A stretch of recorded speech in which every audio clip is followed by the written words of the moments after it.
ಜೆಡಿಎಸ್ನ ಯುವ ಘಟಕದ ರಾಜ್ಯಾಧ್ಯಕ್ಷ ನಿಖಿಲ್ ಕುಮಾರಸ್ವಾಮಿ ಅವರ ನೇತೃತ್ವದಲ್ಲಿ ನಡೀತಾ ಇರುವಂತಹ ಜನರೊಂದಿಗೆ ಜನತಾದಳ ಅಭಿಯಾನ ಶಿವಮೊಗ್ಗಕ್ಕೆ ಕಾಲಿಟ್ಟಿದೆ. ಮಲ್ಲಾಪುರ ಗ್ರಾಮದ ಶ್ರೀಗುಡ್ಡದ ಮಲ್ಲೇಶ್ವರ ದೇವಸ್ಥಾನಕ್ಕೆ ಕಾಲಿಟ್ಟಿರುವಂತಹ ಅಭಿಯಾನ. ಈ ಸಂದರ್ಭದಲ್ಲಿ ನಿಖಿಲ್ ಕುಮಾರಸ್ವಾಮಿ ಅವರು ಅಭಿಯಾನಕ್ಕೆ ಚಾಲನೆ ಕೊಟ್ಟರು.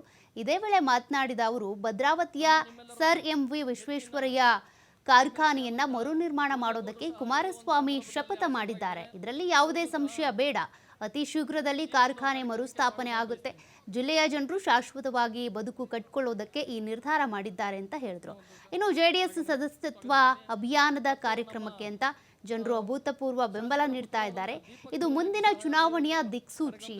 ಜನರ ಧ್ವನಿಯಾಗಿರುವ ಪಕ್ಷ ಕಟ್ಟೋದಕ್ಕೆ ಶ್ರಮಿಸುವ ನಿಷ್ಠಾವಂತರನ್ನ ಗುರುತಿಸಿ ಕಾರ್ಯಕರ್ತರ ಸಮಕ್ಷಮ ತಾಲೂಕು ಪಂಚಾಯಿತಿ, ಜಿಲ್ಲಾ ಪಂಚಾಯಿತಿ ಕ್ಷೇತ್ರಗಳಿಗೆ ಆಯ್ಕೆ ಮಾಡಲಾಗುತ್ತೆ ಅಂತ ಕೂಡ ಮಾಹಿತಿ ಕೊಟ್ಟರು. ರಕ್ಷಣೆಯನ್ನು ಒದಗಿಸಿರ್ತಕ್ಕಂಥ ನಮ್ಮ ಹೊಳೆಹೊನ್ನೂರು CPI ಅವರಿಗೂ ಸಹ ಮತ್ತು ಅವರ ಸಿಬ್ಬಂದಿ ವರ್ಗಕ್ಕೆ ನಮ್ಮ ಈ ಒಂದು ಕಾರ್ಯಕ್ರಮಕ್ಕೆ ಉತ್ಪೂರ್ವಕವಾದ ಉಳಿದಂತೆ ಎಲ್ಲ ಅಭಿಮಾನಿಗಳು ಕಾರ್ಯಕರ್ತರು ಮೀಡಿಯಾದವರಿಗೂ ಸಹ ಈ ಒಂದು ಸಂದರ್ಭದಲ್ಲಿ ಸ್ವಾಗತವನ್ನು ಬಯಸ್ತೀನಿ. ಬಾರಿ ಚುನಾವಣೆಯನ್ನು ಎದುರಿಸಿದ್ದಾರೆ.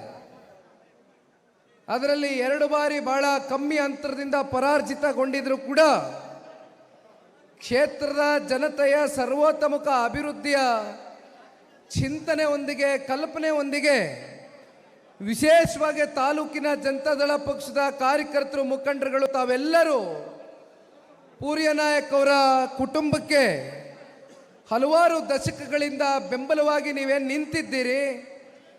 ನಿಮ್ಮ ಜೊತೆಯಲ್ಲಿ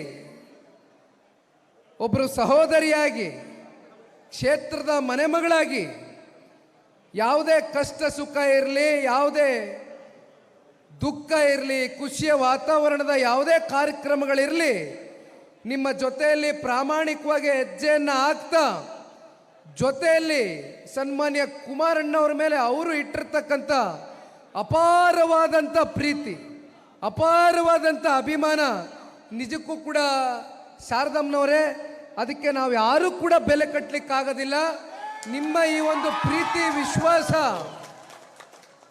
ಇವತ್ತು ಸನ್ಮಾನ್ಯ ಕುಮಾರಣ್ಣ ಅವ್ರನ್ನ ಮತ್ತೊಮ್ಮೆ ಮುಂದೊಂದು ದಿನ ಮುಂದೆ ಬರ್ತಕ್ಕಂಥ ಸಾರ್ವತ್ರಿಕ ವಿಧಾನಸಭಾ ಚುನಾವಣೆಯಲ್ಲಿ ಶಾರದಮ್ಮನವರು ಕೂಡ ಇವತ್ತು ಇಡೀ ರಾಜ್ಯ ವ್ಯಾಪ್ತಿ ನಾನು ಎಲ್ಲಿ ಕೂಡ ಹೋದಂಥ ಸಂದರ್ಭದಲ್ಲಿ ಕೇವಲ ಇದು ಜನತಾದಳ ಪಕ್ಷದ ಕಾರ್ಯಕರ್ತರುಗಳ ಭಾವನೆ ಅಷ್ಟೇ ಅಲ್ಲ, ಇವತ್ತು ರಾಜ್ಯದ ಉದ್ದಗಲಕ್ಕೂ ಕೂಡ 7.5 ಕೋಟಿ ಕನ್ನಡಿಗರು ಸನ್ಮಾನ್ಯ ಕುಮಾರಣ್ಣ ಅವರ ಅತ್ಯಂತ ಅಲ್ಪ ಅವಧಿಯಲ್ಲಿ ಕೊಟ್ಟಿರ್ತಕ್ಕಂಥ ಜನಪರವಾದಂಥ ಕಾರ್ಯಕ್ರಮಗಳು, ಯೋಜನೆಗಳು, ಅವರ ಸಾಧನೆಗಳು ಇವತ್ತಿಗೂ ಕೂಡ 7.5 ಕೋಟಿ ಕನ್ನಡಿಗರ ಹೃದಯದಲ್ಲಿ ಶಾಶ್ವತವಾಗಿ ಉಳಿದಿದೆ.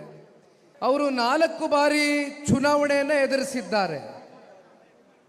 ಅದರಲ್ಲಿ 2 ಬಾರಿ ಬಹಳ ಕಮ್ಮಿ ಅಂತರದಿಂದ ಪರಾಜಿತಗೊಂಡಿದ್ರು ಕೂಡ ಕ್ಷೇತ್ರದ ಜನತೆಯ ಸರ್ವತೋಮುಖ ಅಭಿವೃದ್ಧಿಯ ಚಿಂತನೆಯೊಂದಿಗೆ ಕಲ್ಪನೆಯೊಂದಿಗೆ ವಿಶೇಷವಾಗಿ ತಾಲೂಕಿನ ಜನತಾದಳ ಪಕ್ಷದ ಕಾರ್ಯಕರ್ತರು, ಮುಖಂಡರುಗಳು ತಾವೆಲ್ಲರೂ ಪೂರ್ಯ